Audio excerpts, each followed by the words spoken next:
तो गाइस आज मैं एक्सप्लेन करूंगा थ्रोन ऑफ स्टील के एपिसोड नंबर 163 टू 168 को। तो गाइस अगर आपको हमारी इस वीडियो की एक्सप्लेनेशन पसंद आती है तो चैनल को लाइक सब्सक्राइब जरूर करें। तो चलिए बिना किसी देरी के एपिसोड की स्टार्टिंग करते हैं। तो जैसे कि हमने पिछले एपिसोड में देखा था चैनिंगर की फाइट होने वाली थी एल्डर ली सैंगजी के साथ। यह देखकर वहां पर चैनिंगर के दादाजी और उसकी दादी भी काफी ज्यादा शॉक हो जाते हैं। इधर जो लॉन्ग हाउचन के सभी टीम मेंबर्स होते हैं वो भी चैनिंगर को देखते हैं कि भाई तू तो अब गई। वहां पर चैनिंगर भी उन लोग को ऐसा घूरता हुआ देखकर फिर लीडर बोर्ड की तरफ देखती है और उसे याद आता है किस तरह से उसने एल्डर ली सैंगजी को चिल्लाकर कहा था कि आजा बूढ़े लड़ लेते हैं। वही बात चैनिंगर सोचकर थोड़ा सा उसे भी चिंता हो रही होती है। बट चैनिंगर डिसाइड करती है हार तो इतनी आसानी से मानूंगी नहीं। एल्डर ली सैंगजी मुझसे बहुत ही ज़्यादा पावरफुल हुए तो क्या मैं भी अपनी पूरी कोशिश करूंगी और एल्डर ली सैंगजी को हरा कर ही रहूंगी। इसी के साथ चैनिंगर और एल्डर ली सैंगजी दोनों ही अरीना में चले जाते हैं। यहाँ पर जो चैनिंगर होती है वो ली सैंगजी को नमस्ते बोलते हैं और कहती है नमस्ते दादाजी। वहाँ पर जो चैनिंगर होती है वो काफ़ी ज़्यादा आराम से एल्डर ली सैंगजी के अटैक करने का वेट कर रही होती है। तो भाई ली सैंगजी भी समझ कि यहाँ पर जो चैनिंगर है वो चाहती है कि पहला अटैक मैं करूं। भाई ये छोटी सी लड़की पागल हो चुकी है क्या, ये मेरे को हल्की मिल रही है और ऊपर से मैं मेज टेंपल का हेड हूँ। अगर पहले अटैक करूंगा तो लोग बोलेंगे भाई छोटी सी लड़की पर पहले अटैक करता है। इसीलिए जो एल्डर ली सैंगजी होती है वो अपनी बॉडी से अपनी भयानक पावर को अनलिस्ट करते हैं जिससे वहां पर एक काफी ज्यादा पावरफुल प्रेशर क्रिएट होता है। और चैनिंगर समझ जाती है कि भाई अगर मैं पहले अटैक नहीं करूंगी और अपना खतरनाक से खतरनाक अटैक नहीं करूंगी तो ली सैंगजी की जो पावर देखकर लग रही है मैं वैसे ही एकदम हिल जाऊंगी। यहाँ पर जो लॉन्ग हाउचन होता है उसे भी थोड़ी सी चैनिंगर की टेंशन होने लगती है क्योंकि यहाँ पर जो एल्डर ली सैंगजी है वो इस पूरे कंपटीशन के सेकंड सबसे ज़्यादा पावरफुल अपोनेंट माने जा सकते हैं क्योंकि फर्स्ट नंबर पर मास्टर यांग हायू थे और सेकंड नंबर के बंदा ये बहुत ही ज़्यादा स्ट्रॉन्ग है। यहाँ पर हमें गाइस चैनिंगर को दिखाया जाता है जो अपनी समनिंग को स्टार्ट कर चुकी होती है और उसके पीछे से काफ़ी ज़्यादा भयानक आवाज़ रिलीज हो रही होती हैं और चैनिंगर लगातार समनिंग किए जा रही होती है। और इस समनिंग को देखकर यहाँ पर जो एल्डर ली सैंगजी होते हैं वो भी थोड़ा सा सतर्क हो जाते हैं क्योंकि उन्हें ना कोई समनिंग का टाइप पहचान में नहीं आ रहा था कि भाई चैनिंगर किस प्रकार का अपना समन तैयार कर रही है। इसलिए एल्डर ली सैंगजी भी एक काफी ज्यादा पावरफुल अटैक तैयार कर लेते हैं कि अगर यहाँ पर चैनिंगर ने कोई बहुत ही ज्यादा पावरफुल बिस्ट को समन कर लिया तो अपने पावरफुल अटैक से उसे खत्म कर देंगे क्योंकि वो भी जानते थे कि चैनिंगर को हल्के में लेना ठीक नहीं होगा। लेकिन चैनिंगर लगातार 5 मिनट तक समनिंग करती ही रहती है। यहाँ पर जो एल्डर ली सैंगजी होते हैं वो भी अपना अटैक ऐसे तैयार कर खड़े होते हैं और वो भी थोड़ा सा गुस्से में चैनिंगर से बोलते भाई तुम कब तक अपना मंत्र पढ़ती रहोगी, कब तक समनिंग करती रहोगी, 5 मिनट से तुम कर क्या रही हो। अगर रियल बैटल में तुम्हें ऐसे छोड़ दिया जाए तो 5 मिनट तक तब तक समनिंग करोगी तब तक तुम्हारा अपोनेंट है तुम्हें खत्म कर चला जाएगा। जल्दी से कंप्लीट करो अपनी समनिंग वरना मैं ज्यादा समय तक रुकूंगा नहीं। इसी के साथ जो एल्डर ली सैंगजी होते हैं वो अपनी बॉडी से और भी पावर को अनलिस्ट करते हैं। यहाँ पर कुछ ही पलों के अंदर चैनिंगर की अब समनिंग कंप्लीट हो जाती है और जैसे चैनिंगर की समनिंग कंप्लीट होती है चैनिंगर के पीछे बहुत सारे ऐसे समनिंग गेट तैयार होने लगते हैं। यहाँ पर 36 समनिंग गेट तैयार होते हैं और 36 समनिंग गेट से 36 बिस्ट बाहर निकलते हैं और उनकी बॉडी से बहुत ही ज्यादा भयानक पावर अनलिस्ट हो रही होती है। और ये जो 36 बिस्ट आए हुए थे वो सभी के सभी लेवल 8 के कल्टीवेटर होते हैं। यहाँ पर जो चैनिंगर के दादाजी होते हैं वो भी चैनिंगर की इतनी ज्यादा भयानक समनिंग टेक्निक को देखकर काफी ज्यादा हिल जाते हैं क्योंकि एक समनर को लेवल 8 के बिस्ट को बुलाने के लिए अपनी सारी ताकत झोंकनी पड़ती है और एक लेवल 8 के पीक वाला बिस्ट को अगर समन कर ले तो उसे काफी ज्यादा जीनियस माना जाता है। लेकिन यहाँ पर चैनिंगर ने 36 समनिंग गेट से 36 लेवल 8 के पीक वाले बिस्ट को समन किया है। यहाँ पर जो एल्डर ली सैंगजी होती है वो भी थोड़ा सा शॉक होते हैं लेकिन और जब इन बिस्ट की कल्टीवेशन को देखते हैं तो थोड़ा सा आराम लेते हैं क्योंकि ये सारे ही बिस्ट लेवल 8 के पीक वाले कल्टीवेटर थे और एल्डर ली सैंगजी की कल्टीवेशन पहले ही 4 लाख स्पिरिचुअल एनर्जी पार कर चुकी है और ये जो 36 लेवल 8 के बिस्ट है उनके लिए कोई भी बड़ा खतरा नहीं है। लेकिन अगर यही बिस्ट लेवल 9 के कल्टीवेटर होते हैं तो एल्डर ली सैंगजी को भी से निपटने में काफी ज्यादा प्रॉब्लम्स होती हैं। ये सारे 36 बिस्ट जैसे एल्डर ली सैंगजी पर अटैक करते हैं एल्डर ली सैंगजी बहुत ही आसानी से अपने सामने एक ऐसे शील्ड क्रिएट कर लेते हैं जिसकी वजह से ये सारे बिस्ट एल्डर ली सैंगजी के शील्ड को भी नहीं तोड़ पा रहे होते हैं। यहाँ पर जो चैनिंगर होती है वो एक स्माइल देती है और तुरंत अपने बीस्ट गॉड डोमेन को एक्टिवेट कर देती है। और जैसे ही चैनिंगर का बीस्ट गॉड डोमेन एक्टिवेट होता है, चैनिंगर के पीछे बड़ी सी एक बीस्ट गॉड की आकृति दिखाई देती है और उस बीस्ट गॉड डोमेन से अचानक से कुछ अजीब सी पावर्स निकलती हैं जो उन सभी लेवल 8 के 3600 बीस्ट पर पड़ती है, जिसके कारण वो सभी 3600 लेवल 8 के बीस्ट अपने आप इवॉल्व होने लगते हैं और जो लेवल 8 के थे वो लेवल 9 के बन जाते हैं। पूरी ऑडियंस ये देखकर एकदम हिल जाती है कि भाई चैनिंगर ने ये क्या कर दिया।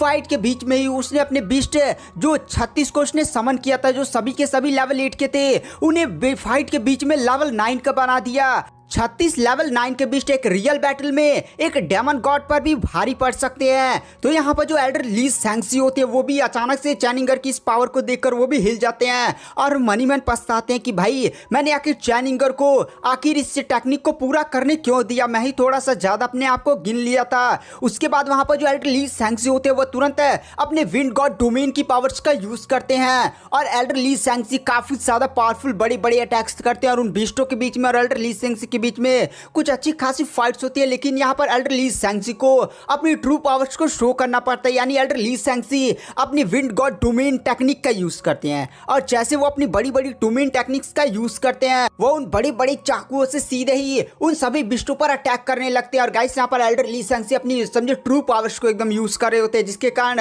लेवल 9 के 3600 बिस्ट के बीच में और उनके बीच में कुछ 5 से 8 मिनट तक फाइट चलती है और ली सैंक्सी सभी बिस्टों को खत्म कर देते हैं। यहाँ पर जो गाइस चैनिंगर थे उसने सोचा था कि एल्डर ली सैंक्सी से वो जीत तो नहीं पाएगी, बट वो उन्हें इस हद तक मजबूर जरूर कर देगी कि एल्डर ली सैंक्सी अपनी पूरी पावर्स को शो करे और एल्डर ली सैंक्सी की काफी ज्यादा स्पिरिचुअल एनर्जी खत्म हो जाए। और स्पिरिचुअल एनर्जी एक बार भारी मात्रा में खत्म हो जाएगी तो उसे रिकवर करने में टाइम लगता है और ये जो पूरा कंपटीशन था उसे आज ही खत्म किया जाने वाला था।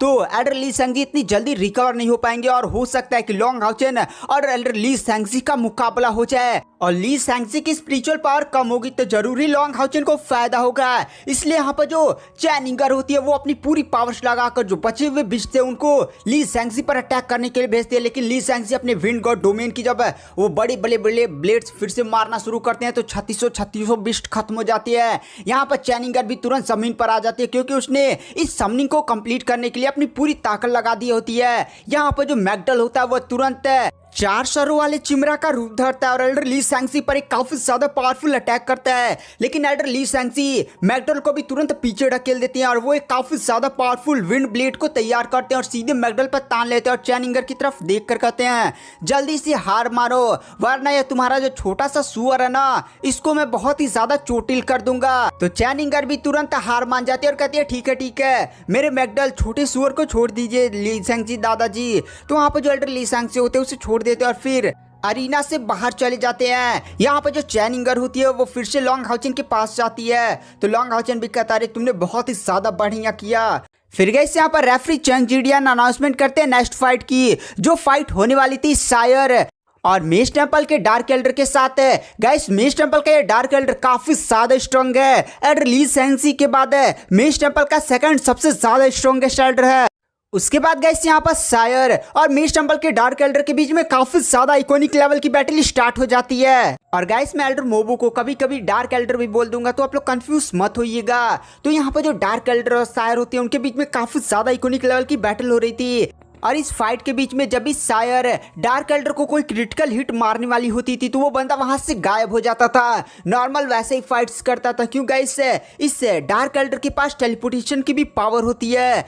आसपास के जितनी भी ऑडियंस होती है वो भी एकदम हिली हुई थी कि ये बंदा सायर के साथ फाइट करने में सक्षम है, आखिर इसीलिए तो इसे मेज टेंपल का डार्क एल्डर बोला जाता है।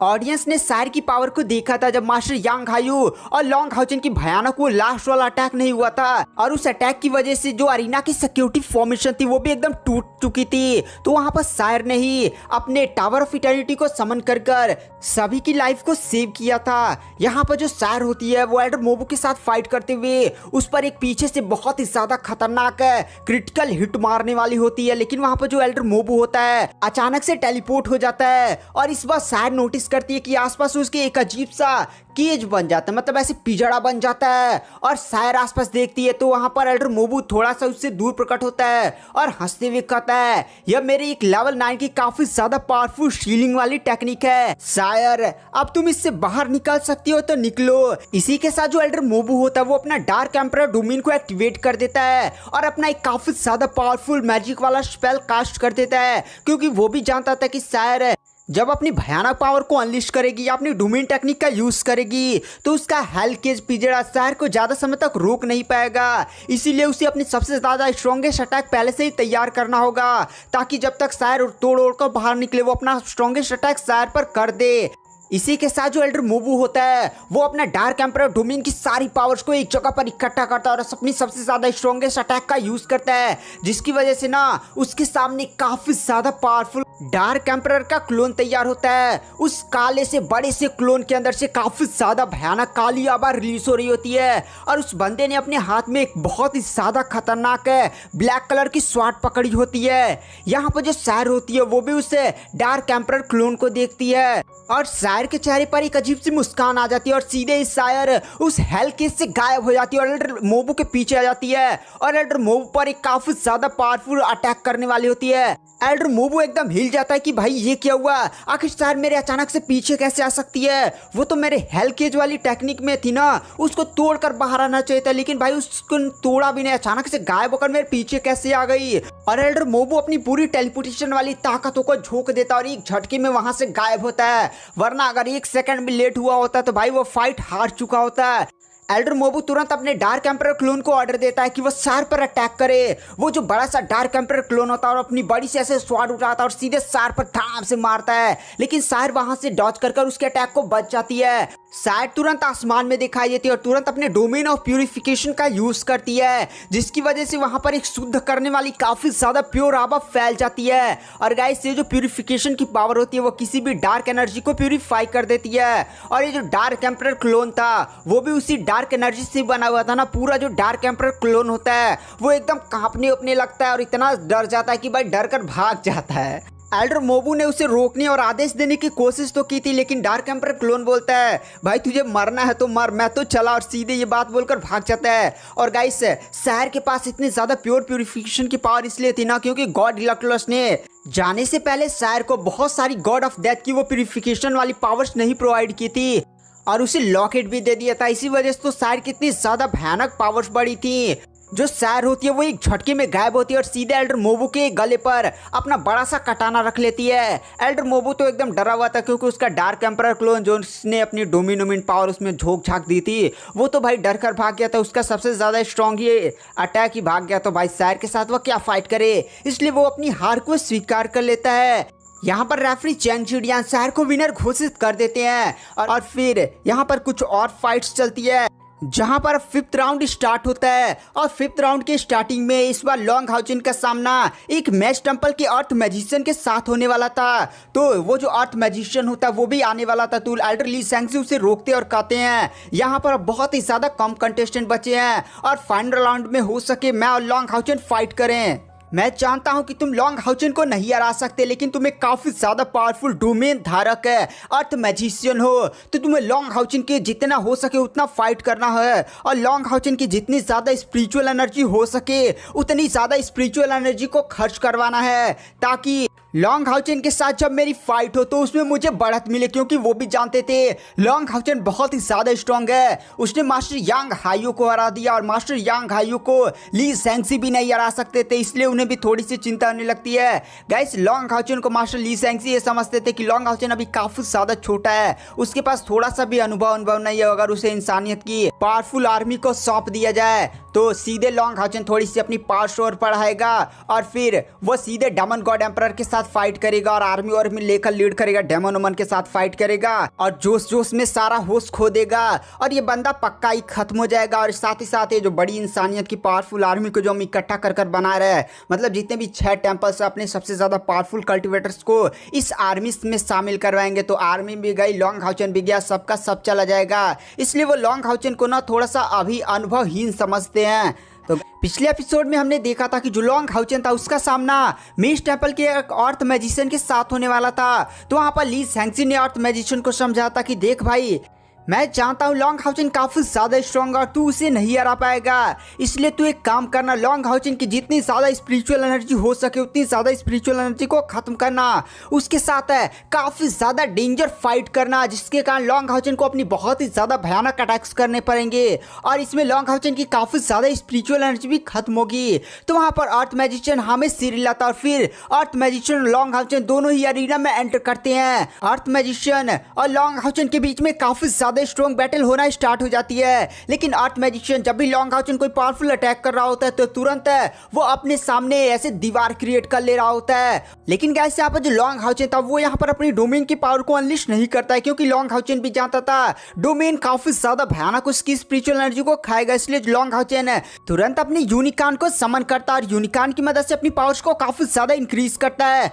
और काफी ज्यादा पावरफुल अटैक्स उस अर्थ मैजिशियन पर करता है, जिसके कारण अर्थ मैजिशियन भी लॉन्ग हाउचन के इतने ज्यादा पावरफुल अटैक्स को नहीं झेल पा रहा होता है और वह तुरंत अपनी डोमेन और सबसे ज्यादा शक्तिशाली टेक्निक का यूज कर देता है। और उसकी डोमेन टेक्निक है एक सील टाइप टेक्निक होती है जिसका नाम होता है डायमंड स्काई बैरियर, और उस बंदे के सामने ऐसे अजीब सा डायमंड कलर का ना एकदम बैरियर तैयार हो जाता है। लॉन्ग हाउचन के अटैक्स को वो बैरियर आराम से झेल ले रहा होता है। यहाँ पर जो लॉन्ग हाउचन होता है वो भी सोचता है कि भाई लगता है मुझे यहाँ पर अपने बहुत ही ज्यादा पावरफुल अटैक्स करने पड़ेंगे, लेकिन यहाँ पर जो लॉन्ग हाउचन होता है वो तुरंत अपने हायू बिस्ट को समन कर लेता है। और गाइस जैसे हायू वहाँ पर प्रकट होता है काफी ज्यादा भयानक है, नीली और बैगनी कलर की आवा फूट पड़ती है। यहाँ पर जो हायू होता है वो अपने शरोसै के साथ अपनी पावर्स का यूज करता है और सीधे ही डायमंड स्काई बैरियर उस बंदे की डोमेन टेक्निक पर अटैक करता है। और हायू का अटैक इतना ज्यादा पावरफुल होता है कि उस अर्थ मैजिशियन का डोमेन टेक्निक के टुकड़े टुकड़े हो जाते हैं, एकदम पिघल जाता है। और फाइनली हायू अपने पूंछ से मारता है धड़ाम दे, जिसके कारण वो अर्थ धड़ाम से जमीन पर गिरकर एकदम जमीन को तोड़ देता है। यहाँ पर अर्थ मैजिशियन भी जब हार मान जाता है, लेकिन गाइस यहाँ पर लॉन्ग हाउचन ने अपनी उतनी ज्यादा खतरनाक स्पिरिचुअल पावर्स का यूज नहीं किया था। फिर यहाँ पर जो रेफरी चैंग जिडियान होते हैं वो लॉन्ग हाउचन को विनर घोषित कर देते हैं और अनाउंस करते हैं कि जो 5th राउंड है वो खत्म हो चुका है और इस टेम्पल गैदरिंग कंपटीशन का फाइनल एंड लास्ट राउंड है जो है 6वां राउंड उसको स्टार्ट किया जा रहा है। और अभी तक के मुकाबले में जो लॉन्ग हाउचन का ब्राइट ग्लिमर ऑफ होप है वो टॉप पर चल रहा है। 2nd नंबर पर मिस टेम्पल, 3rd नंबर पर नाइट टेम्पल, 4th नंबर पर स्पिरिचुअल टेम्पल और 5th नंबर पर आपका असैसिन टेम्पल और 6th नंबर पर आपका वॉरियर टेम्पल चल रहा है। और इसी के साथ साथ अनाउंसमेंट होती है कि 6वें राउंड की स्टार्ट होती है और 6वें राउंड की जो फर्स्ट फाइट होगी वो ब्राइट ग्लिमर ऑफ होप के लॉन्ग हाउचन है और मेस टेम्पल के लीडर ली सैंगसी के बीच में होगी। पूरी ऑडियंस जैसी ये बात सुनते हैं उन्हें भी काफी ज्यादा एकदम एक्साइटमेंट हो जाती है, भाई इसी फाइट का तो इंतजार था। लॉन्ग हाउचन और ली सैंगसी दोनों ही अरीना में एंटर करते हैं, जहां पर जो ली सैंगसी होते हैं वो लॉन्ग हाउचन से बोलते हैं, लॉन्ग हाउचन तुम्हें मुझे फाइट में हराना होगा, अगर तुम मुझे हराने में सक्षम हो जाते हो तो मैं अभी तुम्हारा सपोर्ट करूंगा, तुम्हारी जो भी प्लानिंग है और ये जो इंसानियत का जो भी गठबंधन बन रहा है वो तुम्हारे हवाले कर दूंगा, बट तुम्हें मुझे हराकर अपनी क्षमताएं साबित करनी होगी। इसी के साथ जो एल्डर ली सैंगसी होते हैं वो भी अपनी भयानक पावर को अनलिश करते हैं और ली सैंगसी वहां पर तुरंत पहले ही अटैक में अपनी डोमेन की पावर को यूज कर देते हैं। उनके डोमेन का नाम होता है विंड गॉड डोमेन। इधर जो लॉन्ग हाउचन होता है वो भी अपनी भयानक पावर को अनलिश करता है और अपने लाइट गॉड डोमेन को एक्टिवेट कर देता है। वहां पर काफी ज्यादा भयानक एक लाइट की आवाज फैल जाती है। साथ ही साथ यहाँ पर लॉन्ग हाउचन तुरंत अपने स्टार किंग यूनिकॉर्न को भी समन कर लेता है। स्टार किंग यूनिकॉर्न गाइस एक सपोर्ट टाइप बीस्ट है जो लॉन्ग हाउचन की पावर को इंक्रीज कर देता है, तो लॉन्ग हाउचन की पावर इंक्रीज कर देता है। साथ ही साथ लॉन्ग हाउचन एक अजीब सी टेक्निक को परफॉर्म करता है जिसके कारण जो स्टार किंग यूनिकॉर्न होता है वह एक कवच का फॉर्म ले लेता है और लॉन्ग हाउचन के साथ जुड़ जाता है, जिसकी वजह से ना लॉन्ग हाउचन की बॉडी पर एक गोल्डन कलर का काफी ज्यादा पावरफुल कवच दिखाई देता है। यहाँ पर जो लॉन्ग हाउचन होता है यहीं पर नहीं रुकता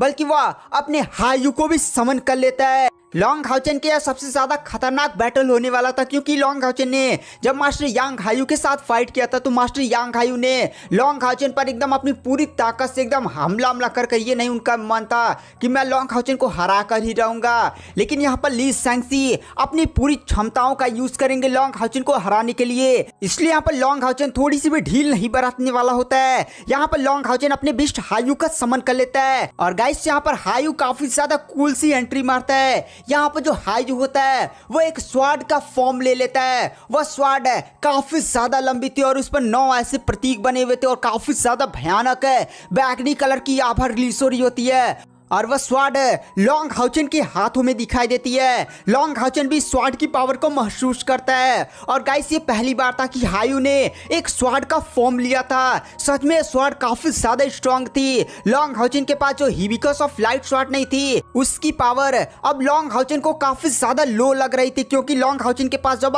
ये हायू वाला स्वॉर्ड आया था तो सच में काफी ज्यादा इसकी भयानक पावर थी। यहाँ तक कि लॉन्ग हाउचन को इस स्वॉर्ड को बढ़िया से चलाने के लिए अपने दोनों हाथों का यूज करना पड़ा था। तो गाइस यहाँ पर हायू खुद लॉन्ग हाउचन के पास और स्वॉर्ड बन गया है। जैसे लॉन्ग हाउचन का यूनिकॉर्न ऐसे कवच नहीं बना है लॉन्ग हाउचन के एकदम शरीर के साथ जुड़कर, वैसे यहाँ पर हायू ने स्वॉर्ड फॉर्म लिया है। काफी ज्यादा भयानक है। लॉन्ग हाउचन इस समय डेविलिश रूप दे रहा होता है, क्योंकि इस समय लॉन्ग हाउचन का लाइट गॉड डोमेन भी एकदम दिखाई दे रहा होता है। एक बड़ा सा सुनहरा कलर का कवच भी लॉन्ग हाउचन ने पहना होता है और उसके हाथ में हायू की स्वॉर्ड है। क्या ही बिस्ट फॉर्म होता है। फिर गाइस लॉन्ग हाउचन और मिस टेंपल के ली सेंसी के बीच में काफी ज्यादा आइकॉनिक लेवल की बैटल होती है। इतनी ज्यादा भयानक बैटल हो रही थी कि पूरा जो एरिना का सिक्योरिटी फॉर्मेशन था वो भी कांप जाता है। यहाँ पर जो मिस टेंपल के लीडर ली सेंसी होते हैं वो तुरंत डोमेन की first technique wind blade cutter का यूज करती हैं, जिसके कारण आसमान को चीरता हुआ एक काफी ज्यादा पावरफुल भयानक सा ब्लेड तैयार होता है जो सीधे लॉन्ग हाउचन की तरफ बढ़ा होता है। लेकिन यहाँ पर जो लॉन्ग हाउचन होता है वो तुरंत अपने लाइट गॉड डोमेन की पावर्स का यूज करता है और हायू के स्वॉर्ड के साथ एक काफी ज्यादा पावरफुल गोल्डन ड्रैगन का निर्माण करता है और सीधे ही उस विंड ब्लेड कटर बड़ी से जो ब्लेड नहीं आ रहा था उससे टकरा देता है। काफी ज्यादा पावरफुल धमाका होता है जिसमें लॉन्ग हाउचन और ली सेंसी दोनों ही पीछे चले जाते हैं। फिर यहाँ पे जो लॉन्ग हाउचन और ली सेंसी के बीच में और भी ज्यादा भयानक बैटल होने लगती है, लेकिन लॉन्ग हाउचन और ली सेंसी पर भारी पड़ता जा रहा होता है। जैसे जैसे लॉन्ग हाउचन हायू के स्वॉर्ड चला रहा होता है इतनी ज्यादा भयानक उससे अटैक हो रहा होता है ना, लॉन्ग हाउचन का नॉर्मल अटैक 2 गुना 3 गुना पावरफुल हो जा रहा होता है, जिसके कारण लॉन्ग हाउचन ली सेंसी पर भारी पड़ने लगता है। धीरे धीरे वह एडर ली सेंसी के डोमेन पर भी ऐसे दरारें बनाने लगता है। यह देखकर एडर ली सेंसी भी काफी ज्यादा हिल जाते हैं, क्योंकि उन्हें समझ में नहीं आ रहा था कि लॉन्ग हाउचन का ये बीस्ट जो एक स्वॉर्ड फॉर्म लिया हुआ इतना ज्यादा स्ट्रॉन्ग कैसे हो सकता है कि लॉन्ग हाउचन का स्वॉर्ड स्लैश से उनके डोमेन में ऐसे दरारें क्रिएट कर पा रहे हैं। यहाँ पर जो मास्टर यांग हायू और रेफरी चैंग जुडियान होते हैं वो लोग भी आपस में बातें करते हैं कि भाई मानना पड़ेगा लॉन्ग हाउचन तो काफी ज्यादा स्ट्रॉन्ग है। मास्टर यांग हायू भी कहते हैं हाँ मैंने सोचा था कि लॉन्ग हाउचन को पहले मैंने जीतने दिया था, लेकिन लॉन्ग हाउचन का बीस्ट वाला फॉर्म सच में काफी ज्यादा स्ट्रॉन्ग है। जब इसके बिस्ट ने एक स्वॉर्ड रूप ले लिया है तो भाई लॉन्ग हाउचन की पावर कितनी ज्यादा बढ़ चुकी है। यहाँ तक कि ये सिक्योरिटी फॉर्मेशन भी देखो कितनी ज्यादा भयानक तरीके से कांप रही है। और मुझे लॉन्ग हाउचन को देखकर ऐसा लग रहा है कि वह पक्का seal divine throne of eternity को हासिल कर लेगा। अगर एक बार Long Haochen seal divine throne of eternity को हासिल कर लेगा तो यहाँ मैं पक्का बोल सकता हूँ लॉन्ग हाउचन अपने बिस्ट के साथ है, साथ ही साथ seal divine throne of eternity के साथ वो डेमन गॉड एम्परर का भी सामना कर लेगा, क्योंकि अभी लॉन्ग हाउचन के बिस्ट को तो इवॉल्व होना बाकी है भाई। वो भी उसके 6 सर बाहर निकले हैं, 8 सर आएंगे तब तो मजा ही आ जाएगा। यहाँ पर मानवता फिर से उभरेगी और डीमंस का सफाया होगा। यहाँ पर जो ली सेंसी जब देखते हैं कि लॉन्ग हाउचन उन पर भारी पड़ा है तो वो तुरंत अपने डोमेन की दूसरी और तीसरी टेक्निक का यूज कर देते हैं। और जैसे वो अपनी दूसरी और तीसरी टेक्निक का यूज करते हैं एंड ली सेंसी की भयानक पावर अनलिस्ट होने लगती है, क्योंकि गाइस हमने ऐसे किसी बंदे को नहीं देखा था जिसने अपनी डोमेन की दूसरी और तीसरी टेक्निक को भी एक्टिवेट कर लिया है। यहाँ पर एंड ली सेंसी उनकी बॉडी से भयानक आवा फूट पड़ती है और एंड ली सेंसी के पीछे एक विंड गॉड का दिखाई देता है और एल्डर ली सेंसी इस बार काफी ज्यादा बड़े बड़े अटैक्स लॉन्ग हाउचन पर करने लगते हैं। लॉन्ग हाउचन को भी इस अटैक्स को रोकने में काफी ज्यादा प्रॉब्लम हो रही थी। एल्डर ली सेंसी अपनी डोमेन की फुल पावर्स का यूज करते हैं और एक बहुत ही ज्यादा फिर से बड़ा ब्लेड क्रिएट करते हैं, लेकिन इस बार की जो ब्लेड था वो जैसे पिछले वाली ब्लेड नहीं, पहले बार जब उसने तैयार किया था तो उससे 10 गुना ज्यादा स्ट्रॉन्ग था। वो बड़ा सा ब्लेड सीधे लॉन्ग हाउचन की तरफ बढ़ने लगता है। तो यहाँ पर लॉन्ग हाउचन हायू की स्वॉर्ड है, लाइट गॉड डोमेन है और जो भी उसके पास टेक्निक थी उसका यूज करते काफी ज्यादा पावरफुल वो भी स्वॉर्ड से मारता है। दोनों के स्वॉर्ड्स आपस में टकराते हैं, काफी ज्यादा बड़ा एकदम धमाका हो रहा था। लेकिन यहाँ पर हायू की स्वॉर्ड अब धीरे धीरे पीछे हटने लगी थी। यहाँ पर तभी हायू की स्वॉर्ड के अंदर से कुछ बैगनी कलर की आवाज सीधे लॉन्ग हाउचन के शरीर में ऐसे घुसने लगती है, जिसके कारण हमें लॉन्ग हाउचेन का वही रूप दिखाई दिया जाता है, ये वाला रूप है, हायू वाला रूप गाइस।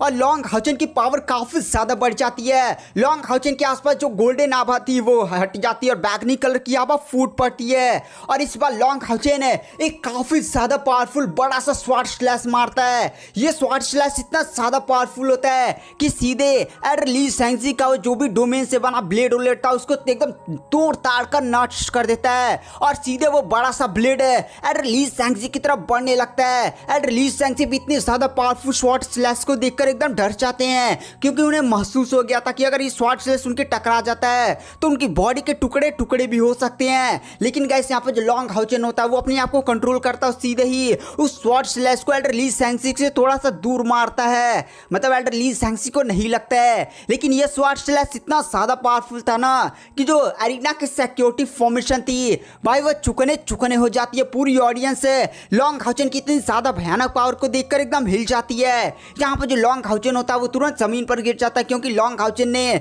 इस अटैक को करने में अपनी पूरी ताकत लगा दी थी। अब लॉन्ग हाउचेन सही से खड़ा भी नहीं हो पा रहा था। लेकिन लॉन्ग हाउचेन का जो हार्ट ऑफ इटर्निटी होता है वो भी जानते हैं गाइस कितनी ज्यादा खतरनाक गति से लॉन्ग हाउचेन की स्पिरिचुअल पावर को रिकवर करता है। तो यहाँ पर जो एल्डर ली सैंगसी होते हैं वो भी अब होश में आते हैं और फिर वो अपनी हार को स्वीकार कर लेते हैं और वो लॉन्ग हाउचेन से बोलते हैं, लॉन्ग हाउचेन आप जीत गए और मैं आप मान गया कि तुम इस मानवता को लीड करने के लिए बहुत ही ज्यादा सक्षम हो।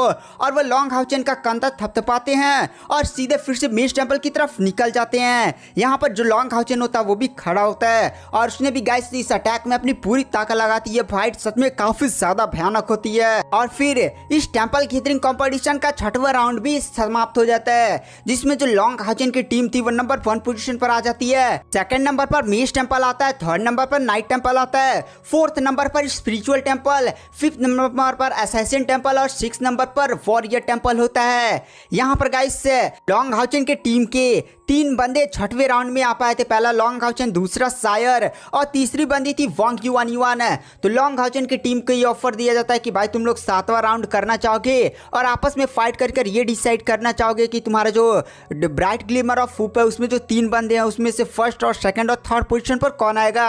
तो लॉन्ग हाउचेन और वांग युआन हार को स्वीकार कर लेते हैं और शायर को नंबर 1 पोजीशन को दे दिया जाता है। लॉन्ग हाउचेन शायर से बोलता है तुमने डीमन हंटर स्क्वाड कंपटीशन में हार को स्वीकार कर लिया था, तो इस बार हार हम स्वीकार करेंगे। तो शायर बोलती है ये सारी चीजें मेरे लिए व्यर्थ है। तो गाइस इस टेंपल गैदरिंग कंपटीशन का जो फाइट वाला राउंड नहीं था उसमें समझे शायर नंबर 1 पोजीशन को हासिल किया है। तो फिर गाइस ये फाइट वाला राउंड खत्म हो जाता है। तो आप लोग सोच रहे होंगे कि एक राउंड और होगा क्या।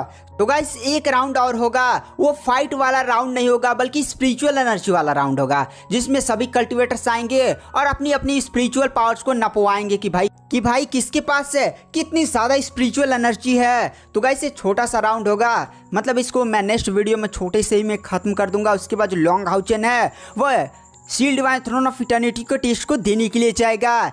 मतलब यही फाइट मेन थी जिसमें लॉन्ग हाउचेन की टीम समझे जीत चुकी है। और फिर गाइस इस सभी सभा को यहीं पर एंड कर दिया जाता है और हमें रात का सीन दिखाया जाता है, जहां पर जो लिंग शुआन होता है वो मेज टेंपल में जाता है और एक कमरे को ठटखटाता है। तो वहां पर अंदर से आवाज आती है अंदर आ जाओ।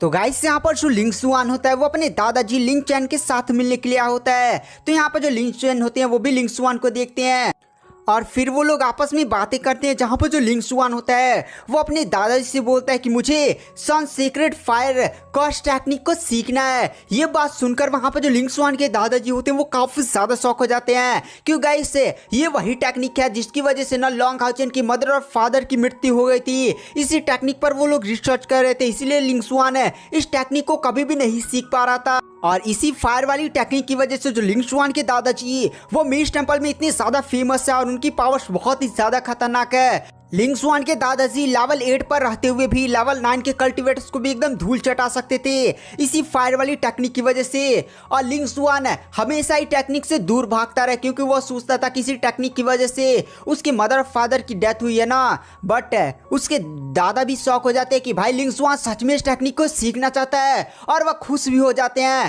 क्योंकि वो हमेशा चाहते थे लिंग शुआन इस टेक्निक को सीखे। इस टेक्निक को सीखने के बाद लिंग शुआन की पावर और भी ज्यादा बढ़ जाएगी।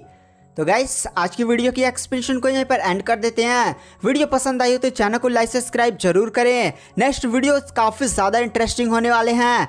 तो थैंक यू, बाय बाय। तो हमने पिछले एपिसोड में देखा था जो लॉन्ग हाउचेन था उसने ली सैंगसी को हायू के हेल्प से हरा दिया था और लॉन्ग हाउचेन की जो टीम थी वो इस टेंपल गैदरिंग कंपटीशन के फाइट वाले राउंड का नंबर 1 पोजीशन को हासिल कर लिया था। और गाइस मैंने कमेंट सेक्शन में बहुत लोगों का क्वेश्चन देखा था कि भाई हायू तो डीप स्लीप में है ना, तो आखिर लॉन्ग हाउचेन ने उसे समन कर किस तरह से ली सैंगसी को हराया। तो गाइस हायू डीप स्लीप में है ही नहीं। आप लोग पता नहीं कहां से पढ़ लिए कि भाई हायू डीप स्लीप में चला गया। लॉन्ग हाउचेन की जो स्पिरिचुअलिस्ट हो भाई एटिंग है वो डीप स्लीप में चली गई। आपको याद है लॉन्ग हाउचेन ने डीमन गॉड के साथ फाइट करने के लिए एटिंग का इस्तेमाल किया था और एटिंग ने वहां पर अपनी पूरी ताकत लॉन्ग हाउचेन को एकदम झोंक दी थी और डीमन गॉड एम्परर की अटैक की वजह से लॉन्ग हाउचेन का पूरा दिल नष्ट हो चुका था। तो उस प्रोसेस में जो लॉन्ग हाउचेन की स्पिरिचुअलिस्ट ऑफ एटिंग है वह डीप स्लीप में जा चुकी है और लॉन्ग हाउचेन को उसे अभी जगाना बाकी है। जब डीमन गॉड एम्परर ने लॉन्ग हाउचेन के दिल को नष्ट कर दिया और उसे खत्म कर दिया तो नहीं लॉन्ग हाउचेन को सोल को 7 दिनों तक संरक्षित कर रखा गया था और शायर ने वो इलेक्ट्रोलस वाला टेस्ट दिया था। तो नॉवेल के हिसाब से हायू के पास एक ऐसी पावर थी कि अगर जिसके साथ उसने ब्लड कॉन्ट्रैक्ट किया है वो बंदा मर जाता है तो हायू अपनी सोल को 14 दिनों तक संरक्षित कर रख सकता है। तो हायू की सोल 14 दिनों तक संरक्षित हो गई थी और लॉन्ग हाउचेन तो 7 ही दिन में रिवाइव हो गया था। तो हायू भी उसी के साथ कंप्लीटली रिवाइव हो गया था। वो कोई डीप स्लीप में नहीं गया है। हायू कोई छोटी मोटी एंटिटी नहीं है बल्कि वह इतना ज्यादा खतरनाक है कि गॉड को अपने पैरों तले कुचल कर मार सकता है। आप उसकी पावर का इसी बात से अंदाजा लग सकते हैं जहां पर डेमन गॉड एम्परर का 72 पिलर का निर्माण जिस प्लेनेट में नहीं हुआ था उस प्लेनेट पे हायू ने पूरी तरह से तबाही मचा कर रख दी थी। कोई भी बंदा जब उसके सामने टिक नहीं पा रहा था, एकदम पूरा प्लेनेट तबाह होने वाला था। तो जितने बचे हुए कल्टिवेटर्स ने सभी ने अपना बलिदान देकर एक फॉर्मेशन का निर्माण किया। उस फॉर्मेशन में 72 पिलर्स का निर्माण हुआ और उसमें हायू को कैद कर दिया गया। उन सभी कल्टिवेटर्स ने सोचा था कि अगर वो लोग अपना बलिदान देंगे और फॉर्मेशन ये तैयार हो जाएगी तो हायू मर जाएगा उसके अंदर। लेकिन भाई वो फॉर्मेशन का अटैक हायू की बॉडी पर एक कट भी नहीं लगा पा रहा था, केवल वह फॉर्मेशन हायू को कैद करने में सक्षम थी। मतलब सोच रहे हैं एक प्लेनेट के सभी कल्टिवेटर्स ने अपनी बलिदान देकर वो फॉर्मेशन तैयार किया था पर फिर भी हायू को बॉडी पर एकदम मार नहीं पा रहे थे। तो हायू को भाई कैद रहना मंजूर नहीं था। हाँ, हायू को उस फॉर्मेशन के अंदर 1-2 साल कैद रहना होता और फॉर्मेशन की पावर जैसे कम होती हायू से तोड़कर बाहर आ सकता था, लेकिन उसने ये नहीं चुना। उसने अपने आप को नष्ट कर दिया और हायू के ब्लास्ट से जो एनर्जी निकली उसने पूरे प्लेनेट के सब चीज को तबाह कर दिया। प्लेनेट में कुछ बचा नहीं और 72 पिलर जो फॉर्मेशन बने थे वो उड़ गए सीधे अंतरिक्ष में और आकर सीधे ही इस प्लेनेट पर आकर गिरे, यानी लॉन्ग हाउचेन के प्लेनेट पर गिरे। और 6000 साल पहले डेमन्स की वहीं से उत्पत्ति हुई। Demon god emperor, second demon god and third demon god के पास है हायू की वो सारी यादें मंजूर है। इसीलिए तो जब डेमन गॉड एम्परर को पता चला कि हायू के बारे में तो तुरंत वो लॉन्ग हाउचेन को मारने के लिए पहुंच गया। उसका पोता हुआ तो क्या हुआ, उसने उसे भी चांद से मार डाला क्योंकि डेमन गॉड एम्परर को एक साफ मौका दिखाई दिया कि हायू ने लॉन्ग हाउचेन के साथ ब्लड कॉन्ट्रैक्ट किया हुआ है। अगर लॉन्ग हाउचेन मर जाता है तो ब्लड कॉन्ट्रैक्ट के हिसाब से हायू को भी मरना होगा।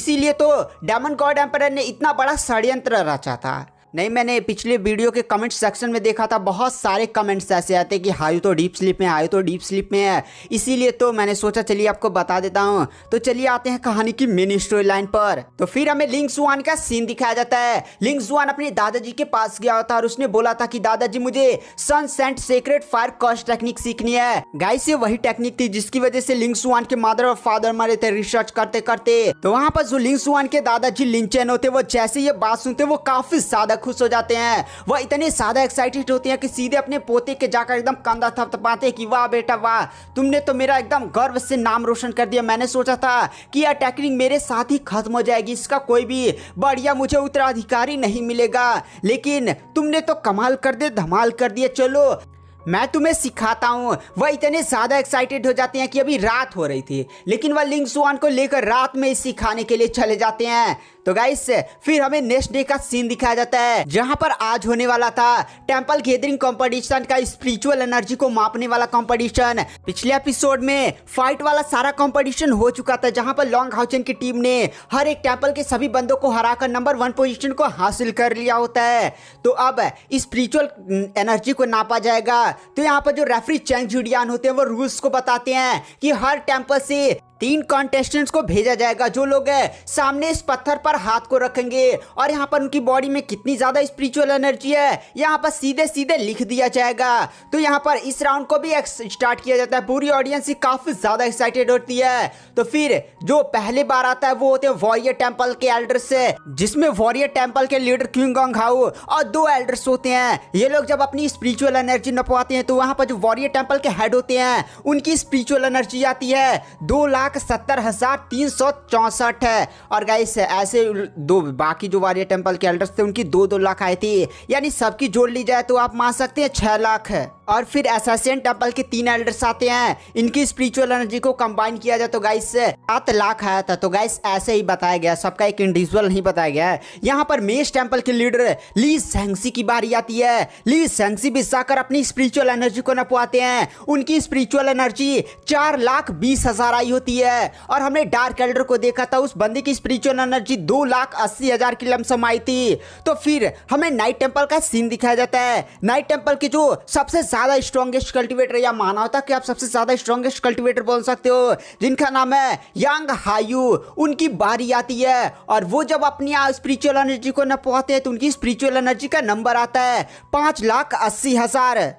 और फिर गैस नाइट टेंपल से लॉन्ग हाउचिन के दादाजी और एक और एल्डर आते हैं। इन लोग की स्पिरिचुअल एनर्जी को टोटल जोड़ा जाए तो लमसम 5 लाख कुछ आते हैं। तो टोटल इन लोग का 1 मिलियन के आसपास हो जाता है। ऐसे केवल कुछ स्पेसिफिक कल्टिवेटर्स का हमें स्पिरिचुअल एनर्जी बताया गया है और सबका इकट्ठे जोड़ दिया गया है। तो यहाँ पर मैं भी वैसे ही बता रहा हूँ। तो यहाँ पर अब लॉन्ग हाउचिन की टीम की बारी आती है। लॉन्ग हाउचिन की टीम से जो 3 मेंबर आ रहे थे जिसमें से पहला था लॉन्ग हाउचिन, दूसरी थी सायर और तीसरी बंदी चैनिंगर थी। पूरी ऑडियंस ही लॉन्ग हाउचिन की टीम की स्पिरिचुअल एनर्जी को जानने के लिए काफी ज्यादा एक्साइटेड होते हैं। सबसे ज्यादा लॉन्ग हाउचिन की वो लोग स्पिरिचुअल एनर्जी के बारे में जानने के लिए काफी ज्यादा एक्साइटेड होते हैं। तो यहाँ पर लॉन्ग हाउचिन की टीम से जो चैनिंगर होती है वो जाकर अपने हाथ को रखती है और वहां पर एक नंबर आता है जो होता है 1,70,000। उसके बाद सायर की बारी आती है। जो सायर होती है वो भी अपनी स्पिरिचुअल एनर्जी को नपवाती है, उसका आता है 1,90,000। उसके बाद लॉन्ग हाउचिन की बारी आती है। वहां पर जो लॉन्ग हाउचिन होता है वो भी जाकर अपनी स्पिरिचुअल एनर्जी को नपवाता है।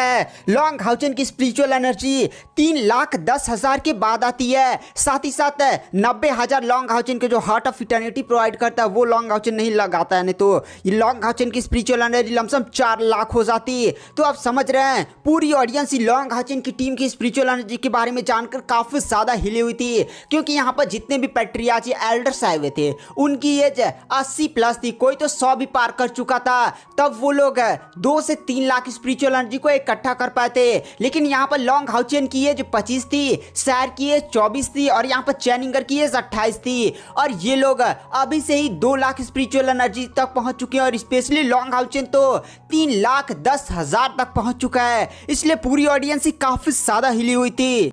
तो गाइस आप लोग का क्वेश्चन हो सकता है कि यहाँ पर जो सायर है और चैनिंगर है इनकी स्पिरिचुअल एनर्जी 2 लाख से कम है। जो 2 लाख पार कर जाता है उसी के पास डोमेन की पावर होती है। तो आखिर इन दोनों के पास डोमेन की पावर कैसे आ गई? तो यहाँ पर जो गाइस सायर है वो गॉड ऑफ डेथ की इनहेरिटेंस प्राप्त कर चुकी है। साथ ही साथ गॉड इलेक्ट्रोलस ने सायर के ऊपर वो जो लिमिट नहीं थी 7 आर्ट्स ऑफ डेथ की टेक्निक का, जिसमें सायर जब भी इस टेक्निक्स को 2-3 लेवल्स को परफॉर्म करती थी तो उसकी कोई ना कोई इंद्रियां चली जाती थी। आपको शायद याद ही होगा सायर ने टावर ऑफ इटर्निटी के 6वें फ्लोर पर जो भी होली गार्ड्स थे उनको हराने के लिए 7 आर्ट्स ऑफ डेथ की 6 टेक्निक्स को लगातार परफॉर्म किया था, जिसकी वजह से सायर की हर इंद्री चली गई थी। ना उसे कुछ दिखाई देता था ना ही कुछ सुनाई देता था, केवल एक इंद्री बची थी महसूस करने की। लेकिन गॉड इलेक्ट्रोलस ने अपनी पावर्स का यूज करते हुए इस लिमिट को भी हटा दिया था, जिसकी वजह से सायर की पावर बहुत ही ज्यादा बढ़ चुकी है। और गॉड इलेक्ट्रोलस की वजह से सायर के पास उसकी डोमेन टेक्निक है वो फ्लावर वाली डोमेन टेक्निक है। और यहाँ पर जो चैनिंगर है उसके पास बीस्ट गॉड की इनहेरिटेंस है, जिसकी वजह से वो बंदी भी काफी ज्यादा भयानक है। और इन्हीं एक्स्ट्रा ऑर्डिनरी टैलेंट की वजह से वो लोग डोमेन की भयानक पावर्स का यूज कर पाते हैं। तो इससे रिलेटेड आपका कोई भी क्वेश्चन है तो आप मुझसे कमेंट सेक्शन में पूछ सकते हैं। तो इस स्पिरिचुअल एनर्जी को नापने वाला ये जो कंपटीशन राउंड होता है, इसमें जो नंबर 1 पोजीशन को हासिल करता है वो होता है नाइट टेंपल, सेकंड नंबर पर होता है मेज टेंपल, थर्ड नंबर पर होता है स्पिरिचुअल टेंपल, और फोर्थ नंबर पर होता है लॉन्गहाउजेन की टीम, और फिफ्थ नंबर पर होता है प्रीस्ट टेंपल, साथ ही साथ 6 नंबर पर होता है वॉरियर टेंपल। तो गाइस अभी टेंपल गैदरिंग कंपटीशन में 2 और तरीके की फाइट्स बाकी हैं, लेकिन वो दोनों तरीके की फाइट्स मैं इसी वीडियो में कवर कर दूंगा।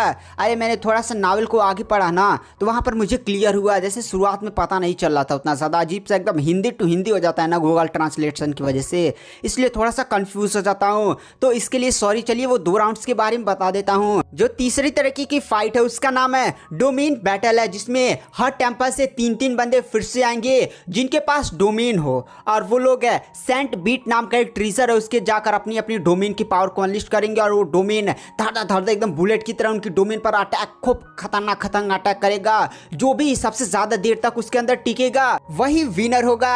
तो चलिए इस डोमेन बैटल को मैं स्किप मारता हूँ, डायरेक्ट रैंकिंग के बारे में आपको बता देता हूँ, क्योंकि इस बैटल में उतना ज्यादा कुछ खास नहीं है, एकदम बोरिंग ही चीज है। मैं नॉवेल पढ़ रहा था, उसका इतना ज्यादा बोरिंग लग रहा था, अगर मैं इसको एक्सप्लेन करूंगा तो कितना ज्यादा बोरिंग लगेगा। तो यहाँ पर जो लॉन्गहाउजेन की टीम होती है वो डोमेन बैटल में नंबर 1 पोजीशन को हासिल करती है। लॉन्गहाउजेन की टीम की तरफ से जो 3 बंदे गए होते हैं वो होते हैं लॉन्गहाउजेन, सायर और चैनिंगर, और लॉन्गहाउजेन के पास डोमेन है, उसका नाम है लाइट गॉड डोमेन। और लाइट गॉड डोमेन इस पूरे प्लेनेट का आप बोल सकते हैं नंबर 1 डोमेन माना जा सकता है। और सायर के पास जो डोमेन ऑफ प्यूरिफिकेशन है वो भी बहुत ही ज्यादा खतरनाक डोमेन है। और चैनिंगर के पास भी जो डोमेन है उसका नाम है बिस्ट गॉड डोमेन है। ये तीनों ही डोमेन बहुत ही ज्यादा डेंजर लेवल के हैं। और लॉन्गहाउजेन क्या करता है ना, इस डोमेन की बैटल में सायर और चैनिंगर के डोमेन को अपने साथ जोड़ देता है, जिसकी वजह से भयानक पावर अनलिस्ट होती है। पूरे टेंपल्स के सभी लोग हिल जाते हैं कि भाई ये कैसे हो सकता है। लॉन्गहाउजेन ने किस प्रकार की डोमेन टेक्निक का यूज किया यार, कि उसका डोमेन इतना ज्यादा भयानक है कि उसने अपने टीम के बाकी डोमेन्स को भी एक साथ जोड़ दिया। इसी कारण गाइस लॉन्गहाउजेन की डोमेन इतना ज्यादा भयानक पावर अनलिस्ट करती है, और जो भी वो ट्रीजर सेंट बीस्ट अटैक करता है लॉन्गहाउजेन सबसे ज्यादा देरी तक टिकता है। और लॉन्गहाउजेन इसमें नंबर 1 पोजीशन को हासिल कर लेता है। नाइट टेंपल सेकंड पोजीशन पर आ जाता है। नाइट टेंपल सेकंड पोजीशन पर इसलिए आता है कि यहाँ पर जो मास्टर यांग हायू होते हैं उनके पास जो स्टार स्काई मिथिकल बीस्ट होता है वो जानते कितना ज़्यादा भयानक है, तो उनकी स्पिरिचुअल एनर्जी इतनी ज़्यादा भयानक है, वो अटैक्स को बहुत ज़्यादा देर तक रोक लेते हैं। और लॉन्गहाउजेन के दादाजी इस बार अपने सील डिवाइन थ्रोन का भी यूज़ करते हैं, क्योंकि तीसरे राउंड में विपन्स का यूज़ करना अलाउ था, जिसके कारण लॉन्गहाउजेन के दादाजी अपने सील डिवाइन थ्रोन का यूज़ करते हैं, जिसके कारण नाइट टेंपल काफ़ी ज़्यादा बढ़िया प्रदर्शन करता है। यानी गाइस यहाँ पर जो डोमेन बैटल होती है लॉन्गहाउजेन की टीम फर्स्ट पोजीशन को हासिल करती है, सेकंड नंबर पर नाइट टेंपल आता है, थर्ड नंबर पर मेज टेंपल आता है, और बाकी जो 3 टेंपल्स बचे हैं उनकी रैंकिंग लगातार सेम ही रहती है। और इसके बाद हमें 4th राउंड के बारे में पता चलता है। जो 4th राउंड होने वाला है उसका नाम है टीम कोलेब्रेशन राउंड है। यानी इसमें जैसे 6 टेंपल्स हैं और 36 लोगों ने पार्टिसिपेट किया था, लॉन्गहाउजेन के टीम के 10 लोग हैं। तो यहाँ पर अगर नाइट टेंपल और मेज टेंपल को चुना जाएगा तो 3600 लोग अरीना में उतरेंगे, और मेज टेंपल के भी 3600 लोग अरीना में उतरेंगे। उसके बाद 3600 फाइट करेंगे, मतलब पूरा टेंपल ही एकदम खतरनाक तरीके से फाइट करेगा।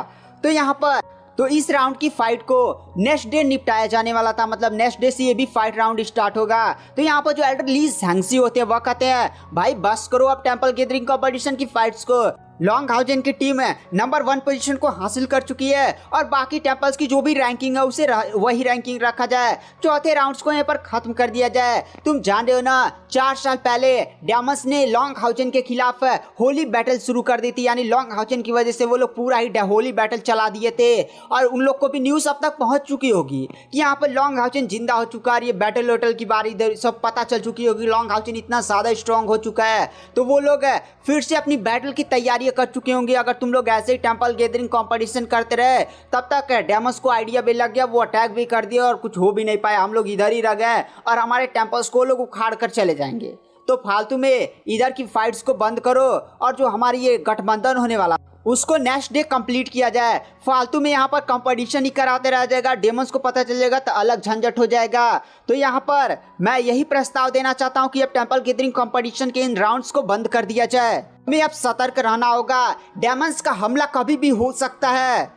रेफरी चैंग इंडियन भी ली सैंगजी की बातों को समझते हैं और वो थोड़ा सा खुश भी हो जाते हैं कि भाई बैटल कभी से चल रहा है। और फिर वह सभी टेंपल्स के लीडर्स की तरफ देखते हैं और कहते हैं आप लोगों की क्या राय है, क्या बैटल्स को यहाँ पर खत्म किया जाए और जो भी रैंकिंग है उसे यहीं पर अनाउंस कर दिया जाए, फालतू के राउंड सब ना करवा जाए। यहाँ पर मैटर काफी ज्यादा सीरियस हो चुका है लॉन्ग हाउचेन की टीम के आने के बारे में। अब डेमंस को भी जल्द पता चल जाएगा। तो यहाँ पर ली सैंगजी की बातों में बहुत ही ज्यादा बड़ा दम है। तो यहाँ पर जो सभी टेंपल्स के लीडर्स होते हैं वो भी कुछ टाइम तक आपस में विचार उचार करते हैं और वो लोग भी इस बात से एग्री हो जाते हैं कि अब हमें टेंपल गैदरिंग कंपटीशन के इस राउंड्स को खत्म कर देना चाहिए, जो भी रैंकिंग है वो दे दिया जाना चाहिए। लॉन्ग हाउचेन की टीम नंबर 1 पोजीशन पर दे दी जाती है क्योंकि उसने बस स्पिरिचुअल एनर्जी वाले में लॉन्ग हाउचेन की टीम हारी थी और बस सभी में उसने नंबर 1 पोजीशन को हासिल किया था।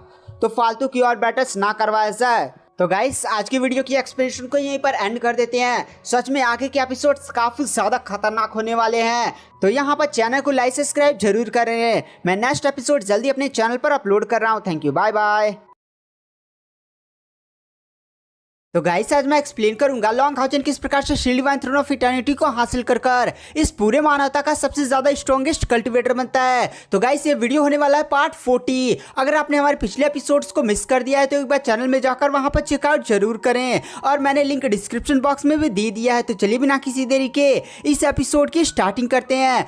तो गाइस हमने पिछले एपिसोड में देखा था कि टेंपल गैदरिंग कॉम्पिटिशन पूरी तरह से खत्म हो चुका है और लॉन्ग हाउचेन की टीम ने नंबर 1 पोजीशन को हासिल किया है। साथ ही साथ रेफरी चैंग जिडिया ने यह भी अनाउंसमेंट किया था कि जो गठबंधन की मीटिंग है वो कल होने वाली है। गाइस गठबंधन को आप न्यू अलायंस भी बोल सकते हैं, जिसमें 6 टेंपल्स की पूरी आर्मी को जुटाकर एक बहुत ही ज्यादा स्ट्रॉन्ग ह्यूमैनिटी की आर्मी को क्रिएट किया जाएगा। तो गाइस मैंने कमेंट सेक्शन में कल बहुत सारे लोगों का क्वेश्चन देखा कि आखिर लॉन्ग हाउचेन के फादर इस टेंपल गैदरिंग कंपटीशन में पार्टिसिपेट क्यों नहीं किए थे। तो गाइस इसका रीजन यह है कि लॉन्ग हाउचेन के फादर डिप्रेशन में है। तो गाइस आपको ये घटना याद होगी जब डेमन गॉड एम्परर ने लॉन्ग हाउचेन को जान से मार दिया था। तो जो लॉन्ग हाउचेन के फादर थे ना वो भी आसपास के एकदम थोड़े से ही एरिया में थे और उन्हें पता भी था कि लॉन्ग हाउचेन को डेमन गॉड एम्परर मार रहा है। अगर वह चाहते तो लॉन्ग हाउचेन के बचाने के लिए डेमन गॉड एम्परर के साथ फाइट कर सकते हैं। एक बाप तो ऐसा कर ही सकता था, बट उन्होंने ऐसा नहीं किया। इसका रीजन जानते हैं क्या है?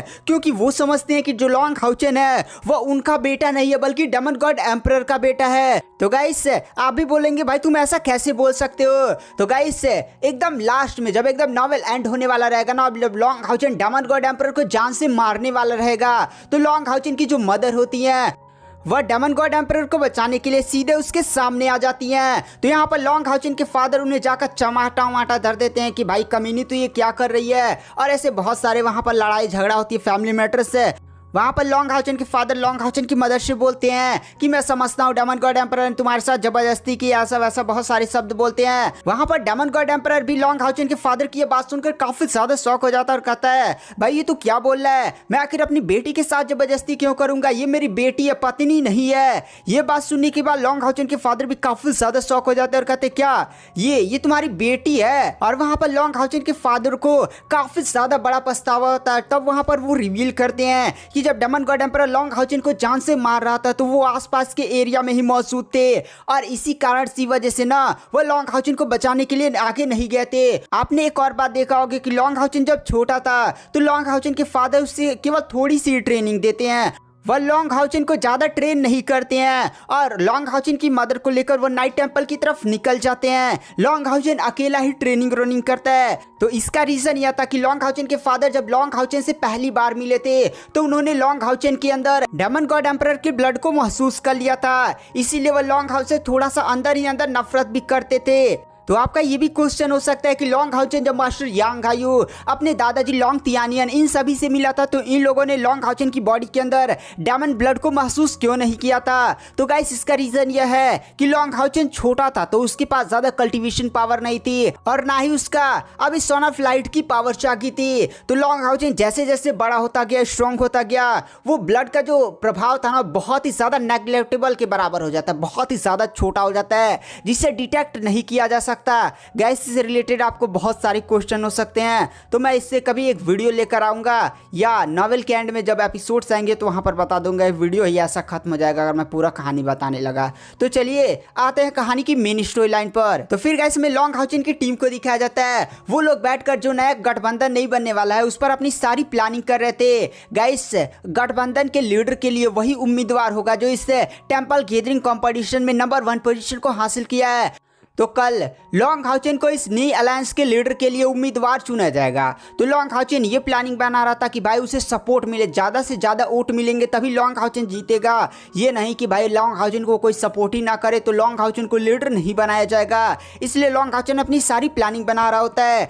तभी वहां पर जो लिंगशुआन होता है वो भी इस मीटिंग के कमरे में आता है। तो वहां पर जो चैनिंगर होती है वो लिंगशुआन की तरफ देख कर कहती है, क्या लिंगशुआन भाई तुम कहाँ पर थे, हमें तो तुम 2-3 दिन से दिखाई नहीं दे रहे थे, यहाँ पर किसके साथ मजे कर रहे थे। तो वहां पर जो लिंगशुआन होता है वो थोड़ा सीरियस होकर बोलता है, जब टेंपल गैदरिंग कंपटीशन के फाइट वाला राउंड खत्म हो चुका था तो मैंने सोचा कि भाई मेरा आगे के राउंड्स में कोई भी काम उम नहीं होगा तो मैं अपने दादाजी के पास चला गया। वहां पर मैंने उनसे सन सेंट कर्स्ट फायर टेक्निक को सीखा। लॉन्ग हाउचेन के टीम मेंबर्स भी जैसे ये बात सुनते हैं वो लोग भी काफी ज्यादा शॉक हो जाते हैं क्योंकि गाइस ये वही टेक्निक थी जिसकी वजह से लिंगशुआन के मदर फादर की मृत्यु हुई थी। तो इसलिए यहाँ पर लिंगशुआन हमेशा इस टेक्निक से दूर भागता था। वो लोग खुश भी हो जाते हैं कि लिंगशुआन ने इस टेक्निक को भी सीख लिया क्योंकि वो लोग भी जानते थे ये टेक्निक कितनी ज्यादा पावरफुल है। जब टेंपल गैदरिंग कंपटीशन में लिंगशुआन के दादा ने इस टेक्निक का यूज किया था तो भाई कितना भयानक तबाही मची थी। यहाँ पर लिंगशुआन जब इस टेक्निक को मास्टर कर लेगा तो उसकी पावर बहुत ही ज्यादा भयानक बढ़ जाएगी। तो वहां पर जो लॉन्ग हाउचेन होता है वो लिंगशुआन से बोलता है, लिंगशुआन आओ हमारे पास बैठो, हम तुम्हें टेंपल गैदरिंग कंपटीशन में क्या किया वो सारी चीजें बताते हैं और जो कल नया गठबंधन बनने वाला है उसके रिलेटेड जो भी हमारा प्लानिंग है वो तुम्हें बताते हैं। तो वहां पर जो लिंगशुआन होता है वो आकर बैठता है और कहता है, कैप्टन जब मैं मेज टेंपल से निकल रहा था तो वहां पर एल्डर ली सेंगसी मेरे पास आए थे और उन्होंने मुझसे कहा था कि जो नया गठबंधन बनने वाला है उसमें वो लॉन्ग हाउचेन की पूरी तरह से लीडर बनने में सपोर्ट करेंगे। तो वहां पर लॉन्ग हाउचेन भी ये बात सुनकर काफी ज्यादा खुश हो जाता है। और फिर गाइस हमें कल का सीन दिखाया जाता है जहां पर लॉन्ग हाउचेन की पूरी टीम जो नए गठबंधन की मीटिंग होने वाली थी वहां पर पहुंच चुकी होती है। वहां पर गाइस हर टेंपल से 36 लोग आए थे और जितने भी टाइटल डीमन हंटर स्क्वाड से और जितने भी इंपॉर्टेंट एल्डर्स थे वो सारे लोग ही इस मीटिंग में आए होते और इस मीटिंग को लीड कर रहे होते हैं मास्टर यांग हायुआन। और गाइस जो मेन चेयर होता है उसमें जो 6 टेंपल्स के लीडर होते हैं वो बैठे होते हैं। यहाँ पर मास्टर यांग हायुआन और लॉन्ग हाउचेन और बाकी लोग ऐसे साइड साइड एकदम इकट्ठे होते हैं। वहाँ पर जो मास्टर यांग हायुआन होते हैं वो खड़े होते हैं और कहते हैं, न्यू गठबंधन की मीटिंग को मैं लीड कर रहा हूँ और आप सभी का यहाँ पर आने के लिए मैं स्वागत करता हूँ। और सबसे पहले मैं लॉन्ग हाउचेन को बधाई देना चाहता हूँ कि उसने इतनी ज़्यादा छोटी उम्र में इतनी ज़्यादा भयानक पावर्स को दिखाई है और अपने डीमन हंटर स्क्वाड के साथ इस टेंपल गैदरिंग कंपटीशन में नंबर 1 पोजीशन को हासिल किया है। तो सभी लोग लॉन्ग हाउचेन के लिए तालियां बजाते हैं। मास्टर यांग हायुआन बोलते हैं, आपको पता है ये जो न्यू अलायंस बनने वाला है वो हमारे भविष्य के लिए कितना ज्यादा इंपॉर्टेंट है। यहाँ पर जो 6 टेंपल्स है वो कहीं ना कहीं अभी भी बिखरे हुए हैं। जब डीमंस का अटैक होता है तो सारे टेंपल्स एक साथ मिलकर एकजुटता के साथ फाइट नहीं कर पाते हैं। तो इसी प्रॉब्लम का सलूशन ये न्यू अलायंस है। इस न्यू अलायंस के अंदर पूरे जो 6 टेंपल्स है हम उसे एकजुट करेंगे और उसे एक कंट्री की तरह दिखाएंगे। अब कोई भी टेंपल्स अलग अलग नहीं होगा बल्कि एक कंट्री बन जाएगा गाइस। और ये जो न्यू अलायंस है उसके अंदर ही पूरे 6 टेंपल्स आएंगे और इस न्यू अलायंस का एक लीडर, 6 वाइस लीडर और 36 इंपॉर्टेंट मेंबर्स होंगे जो इस पूरे अलायंस को लीड करेंगे। साथ ही साथ जो 6 टेंपल्स मौजूद है उनके सबसे ज्यादा पावरफुल कल्टिवेटर्स को इकट्ठा कर एक इंसानियत की नई बड़ी सी आर्मी को क्रिएट किया जाएगा जो इस न्यू अलायंस के अंडर में आएगा। और इस न्यू अलायंस के लीडर का कार्यकाल 10 सालों का होगा। 10 सालों बाद फिर से चुनाव होगा और कभी अलायंस के मेंबर्स और वाइस लीडर को ऐसा लगा कि भाई नहीं, यहाँ पर जो लीडर है वो सही से काम नहीं कर रहा है या बहुत ही ज्यादा नालायक है, निकम्मा है, ये सब काम नहीं कर पा रहा है, तो अलायंस के मेंबर्स वोट करेंगे। अगर 80% आ जाता है तो लीडर को तुरंत अपने पद से हटा दिया जाएगा और नए लीडर का चुनाव होगा, चाहे उसका कार्यकाल बचा हो या ना बचा हो। तो गाइस आप समझ सकते हैं यहाँ पर एक डेमोक्रेसी की तरह सारी चीजें हैं। मास्टर यांग हान बोलते हैं यहाँ पर जितने भी टेंपल्स के इंपॉर्टेंट लोग आए हुए हैं वो क्या मेरी बात से सहमत हैं? तो सारे लोग हमें सिर हिलाते हैं। मास्टर यांग हान बोलते हैं तो चलिए बहुत ही ज्यादा बढ़िया। यहाँ पर जो लॉन्ग हाउचेन है वो लीडर पद के लिए उम्मीदवार है न्यू अलायंस का, और जो 6 वॉइस लीडर्स के पद के उम्मीदवार हैं वो नाइट टेंपल के हेड लॉन्ग टियानियन, मेज टेंपल के ली सेंगसी, वॉरियर टेंपल के क्विंगोंग हाउ, असैसिन टेंपल के शेंगयू, और यहाँ पर स्पिरिचुअल टेंपल के चैन होंगयू और पीस टेंपल के लिंग सियाओ। ये सारे लोग ही इस न्यू अलायंस के 6 वॉइस लीडर के पद के उम्मीदवार हैं। तो सबसे पहले हम लीडर से शुरुआत करते हैं। लॉन्ग हाउचेन खड़े हो जाओ। तो वहाँ पर लॉन्ग हाउचेन खड़ा हो जाता है। मास्टर यांग हाई बोलते हैं लॉन्ग हाउचेन ने पूरे टेंपल गैदरिंग कंपटीशन को जीतकर अपनी काबिलियत पहले ही साबित कर दी है। हमने रूल बनाया था कि जो भी टेंपल गैदरिंग कंपटीशन की फर्स्ट पोजीशन को हासिल करेगा उसे ही अलायंस के लीडर पद के लिए उम्मीदवार चुना जाएगा। लॉन्ग हाउचेन इस न्यू अलायंस के लीडर पद के उम्मीदवार हैं, तो अगर किसी को आपत्ति है तो वो खड़ी होकर लॉन्ग हाउचेन के खिलाफ अपना विरोध जता सकते हैं। तो गाइस कोई भी नहीं बोलता और सारे लोग ही लॉन्ग हाउचेन को इस न्यू अलायंस के लीडर के रूप में स्वीकार कर लेते हैं। तो मास्टर यांग हाई बोलते हैं तो ठीक है लॉन्ग हाउचेन, आज से आप न्यू अलायंस के लीडर रहेंगे। तो चलिए 6 वॉइस लीडर के पद के लिए हम लोग उम्मीदवार चुनते हैं। तो जो 6 टेंपल्स के लीडर्स हैं वो 6 वॉइस लीडर के पद के उम्मीदवार हैं। तो किसी को कोई आपत्ति है? तो सभी लोग कहते हैं नहीं नहीं मुझे तो कोई आपत्ति नहीं है। तभी वहां पर जो स्पिरिचुअल टेंपल के हेड है यानी चैनिंगर के जो दादाजी होते हैं वो कहते हैं हाँ मेरे को आपत्ति है, मैं वॉइस लीडर नहीं बनूंगा। तो वहाँ पर जो मास्टर यांग हाई होते हैं वो चैन होंगू को समझाते हैं भाई चैन होंगू क्या इतनी अच्छी खासी मीटिंग चल रही है, क्या यहाँ पर तुम इसकी मारने में लगे हुए हो? क्या तुम्हें वॉइस लीडर नहीं बनना है? तो आखिर बनना क्या है? तो वहाँ पर जो चैन होंगू होते हैं वो कहते हैं नहीं मैं वॉइस लीडर नहीं बनूंगा, बल्कि मेरे प्लेस पर स्पिरिचुअल टेंपल से कोई और वॉइस लीडर बनेगा। मैं जो इस न्यू अलायंस में 36 मेंबर्स की सीट खाली है उसमें कोई छोटा मोटा पद ले लूंगा। तो ये बात सुनकर सभी लोग काफी ज्यादा शौक हो जाते हैं। क्या यहाँ पर स्पिरिचुअल टेंपल के हेड है यहाँ पर 6 वॉइस लीडर्स में से अपने पद को छोड़कर किसी और को नया लीडर बना रहे हैं? यानी कि सीधे यहाँ पर ये माना जा सकता है कि स्पिरिचुअल टेंपल के जो हेड हैं वो अपनी हेड की पोजीशन छोड़ रहे हैं और स्पिरिचुअल टेंपल का किसी को नया लीडर बना रहे हैं। तो सभी लोग काफी ज्यादा इस बात से शौक होते हैं। तो वहां पर जो चैन होंगी होते हैं वो चैन इंगर को बुलाते हैं और कहते हैं हाँ मेरी पोती चैन इंगर 6 वॉइस लीडर्स में से एक वॉइस लीडर बनेगी। यही आज से स्पिरिचुअल टेंपल की नई हेड की उम्मीदवार है, क्योंकि अब तो मैं तो बूढ़ा होता जा रहा, मेरी पोती काफी ज्यादा टैलेंटेड है और इसका जो विश गॉड डोमेन है वो कहीं ना कहीं मुझसे भी ज्यादा स्ट्रांग होता जा रहा है। तो मेरी पोती चैनिंगर इस न्यू अलायंस की वॉइस लीडर बनेगी। और चैनिंगर को सीधे बुलाते हैं और कुर्सी ऐसे खींचकर उसे बैठा देते हैं कि चैनिंगर आज से तुम मेरी कुर्सी पर बैठो। पूरी ऑडियंस भी काफी ज्यादा शौक हो जाती है। फिर यहाँ पर जो मास्टर यांग हावान होते हैं वो कहते हैं तो चलिए यहाँ पर चैनिंगर स्पिरिचुअल टेंपल की तरफ से जो यहाँ पर 6 वॉइस लीडर का एक पद था उसे प्रोवाइड कर दिया जाता है। तो आगे कोई किसी को प्रॉब्लम तो नहीं है? तो वहाँ पर जो असैसिन टेंपल के हेड शेंगी होते हैं वो खड़े हो जाते हैं और कहते हैं हाँ मेरे को भी प्रॉब्लम है। देखिए मैं काफी ज्यादा बूढ़ा होता जा रहा हूँ और जो मेरी पोती सायर है वो बहुत ही ज्यादा स्ट्रांग हो गई है और अब वो नई असैसिन टेंपल की लीडर भी बनने वाली है। तो आखिर मैं इस न्यू अलायंस में वॉइस लीडर क्यों बनूं? मैं बूढ़ा हो गया हूँ, अब क्या रिटायरमेंट की उम्र हो चुकी है। तो मैं सायर को इस न्यू अलायंस में से असैसिन टेंपल की तरफ से वॉइस लीडर बनाना चाहता हूँ। और वो भी अपने जगह पर से हट जाते हैं और सायर को उठाकर बैठा दिया जाता है।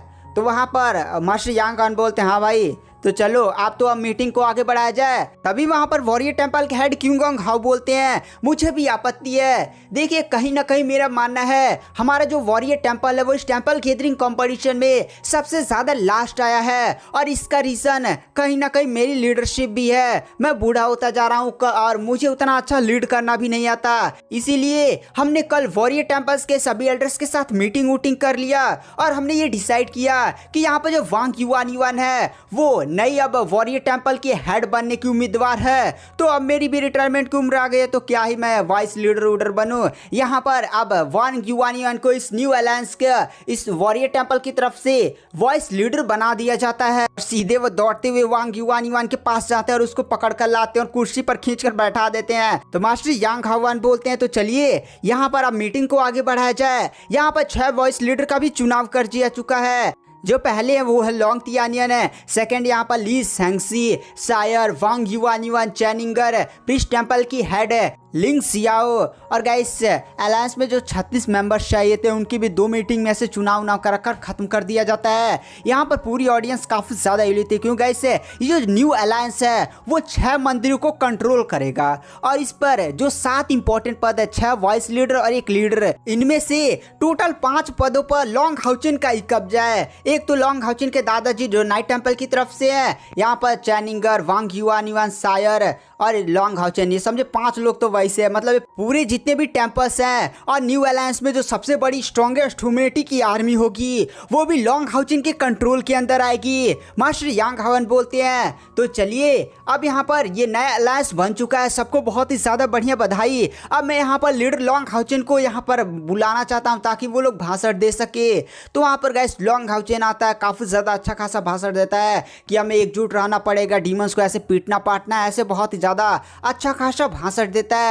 और लॉन्ग हाउचेन बोलता है कि देखिए हम लोग अभी यंग हैं तो कहीं ना कहीं न्यू अलायंस का जो भी कागजी काम होगा, जो भी मैटर्स होगा वो नहीं देख पाऊंगा, क्यों गाइस बहुत सारे काम होंगे, साइन करना, इधर मैटर हो गया उधर मैटर हो गया, सारे काम से होते हैं ना जो लीडर को ही देखने पड़ते हैं।